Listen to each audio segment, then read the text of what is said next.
Okay, hello everyone and welcome back to World of Tanks Blitz, and as you can see this is a tank I haven't had in my garage for a very long time, and for good reason. I didn't like it, pretty much. It was not a fun tank, it was not as good as the Valentine 2, and just generally all round there was very little reason to actually play it. I didn't like it. There was nothing that it could do. Well, there was very little it could do that the Valentine 2 didn't already do, / do better. However, I recently submitted a ticket to get this thing back, purely because I wanted to see if actual people read the ticket submissions, but they didn't. They don't. It's automatic reply, which I was expecting, to be honest. But I still got this thing back for like 150 gold, and it was not worth it, but I still have it here because why the hell not? So yeah, we're going to be doing a review here of the Valentine 2, which has got 470 HP, and it is a light tank. It's classed as a light tank, so compared to something like the M5 A1, which has got, I think it's 490 without the without that boost on it. What else we got? The Covenanter 509, which you take away the improved assembly, goes down to about 480. Yeah, you got the actual Valentine 2, which has got 470. So overall, it's not got the most amount of HP out of any of the tier 4 light tanks, at least the ones that I have in my garage here. So it's not, doesn't have a particularly good amount of HP. You'll die in 3-4 hits from a tier 5 tank, because you do see obviously tier 5s. The armour, however, is decent enough. 65 frontal turret, 60 side, 65 rear, and 60 all round on the hull. You can side scrape this thing. You can get bounces off your front and off the sides of your turret if they hit you, around here. So you do at least have that going for you. It's not as good armour as something like the Matilda, for example, which obviously has got 95 all round on the turret and 75 at the front of the hull, 80 on the sides, which makes it very good for being a side scraping tank. Whereas this thing, whilst not quite as heavily armoured, it is still pretty comparable. In comparison, the Valentine 2 has got 65 all round on the turret, 60 all round on the hull. So the Valentine has actually got slightly less side armour than the Valentine 2, which is funny. It's got 5mm less side armour for whatever reason. But yeah, for a light tank, it's pretty decently armoured. You can bounce, especially low tier tanks, tier 3s for example, or indeed some stock tier 4s, or even something like the Panzer B2 or the Valentine 2, which haven't got particularly a lot of pen. You can at least bounce them. So yeah, you do have that going for you. As for mobility, well, it's an infantry tank. It's a infantry support tank by the British doctrine of World War II, which means it's got 24 average speed kilometers per hour, 8.9 power to weight ratio with a 40 degrees per second hull reverse and turret reverse. Actually, there's very little difference there, but it only has a 165 horsepower engine, which, yeah, not that great in comparison to something like the Valentine 2, which goes at 26 with a 10.7 power to weight and with the same turret but a better hull traverse with, a worse engine technically. It's a tier 3 compared to a tier 5 engine. But still, the Valentine 2 here is far better in mobility in comparison to the Valentine. Even compared to something like the Queen of the Desert, the Matilda, which has got an 11.2 power to weight and better top speed with a similar, well, with a more powerful engine, but it does have worse hull and turret traverse. The Queen of the Desert, has got better hull traverse, better top speed, and better power to weight than the Valentine, which is technically a light tank by World of Tanks Blitz classification. Like I said, currently the Valentine 2 is beating it in all other aspects. It is quicker, more mobile, and with technically better armour, plus preferential matchmaking. You'll never go up against tier 5 tanks, which again helps a lot with that armour, because 60mm of armour is good at tier 4, not so much at tier 5. So when you go up against tier 5s in the Valentine, you don't bounce as much as you do in something like the Matilda. Whereas in the Valentine 2, you're going up against a lot of lower tier tanks, which other than tank destroyers struggle to get through you. You don't get that in the Valentine Mark 9. So, however, the gun is the one saving grace of it, technically.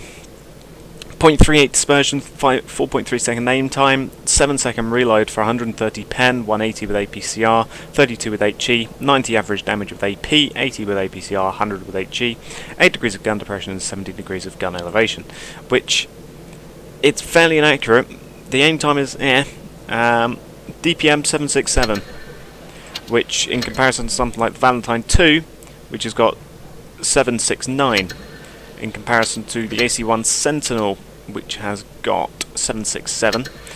Don't forget, this is only a 57mm gun. You know, this is a 57mm gun reloading 704. The Chihi, I think, gets a 47mm gun. Sorry, 57mm. Where are we going? Ammo. AP, 57mm. Yeah, this thing's got a 57mm gun, so the same as the Valentine, except it has got better DPM and a better reload time of 5.5 seconds. In comparison to the M5, which also gets a 57mm. No, that gets a 47mm. That gets a 47mm and it reloads in 5.3 seconds. So if it did have a 57mm, it would probably be slightly slower, but still. Even the B1 has got a better reload time. I don't think there is anything else at this tier which has got a 57mm gun but reloads in 7 seconds instead of something like 5. The Electo gets a... No, they're 75mm, it's a tank destroyer, so it makes sense. Panzer 4D, does that get... That only gets a short barrel and a long barrel, 75mm. I know the M7, I think, has actually got a... Yeah, this thing, Mark III. That is a... that's a 57mm, and it reloads in 6.71 seconds. And I don't know whether that's with 100% crew or not. The A20 gets a... I think that's a 47mm. Yeah, 47mm gun. I'm just checking through here, see if there's anything. I don't think there is anything else. Largo? What does that get? This gun. That looks like... Yeah, again, this is a 57mm, and it reloads in 6.71 seconds. So, it has got the longest reload time for a 57mm, and that was my biggest problem with it in the beginning, which is that you've got a gun which does 90 damage, but only every 7 seconds. In comparison to something like the Chihi, which I'm not enjoying, I want to point that out, is I haven't been having a particularly fun time in it, but still, 5.5 seconds of reload time, that's pretty good. You know, the Sentinel Matilda, obviously they're using lower caliber ammunition, but still, this thing, the DPM is the same as the Valentine 2. In fact, the Valentine 2 has got like 2 extra DPM in comparison. There you go, 769 instead of 767.